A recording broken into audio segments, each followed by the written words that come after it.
বিশ্ব নারী দিবস উপলক্ষে বন্ধহীন অঙ্গনা শিরোনামে একটি অনলাইন প্রদর্শনী হতে যাচ্ছে। আয়োজক শিল্পী শাকিলা চয়ন, তার সংগঠন কন্যা। এই সংগঠনটি ইতিপূর্বে একাধিকবার অনলাইন এবং সরাসরি গ্যালারিতে প্রদর্শনী করেছে। সেই সব প্রদর্শনীতে যে সকল নারী শিল্পীরা অংশ নিয়েছিলেন, আমি কয়েকটিতে উপস্থিত হয়েছিলাম এবং অনলাইন প্রদর্শনীও দেখেছিলাম।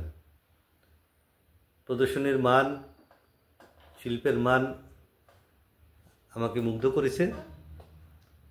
আশা করি এবারের এই আয়োজনে তাদের সুন্দর কাজ উপস্থাপিত হবে।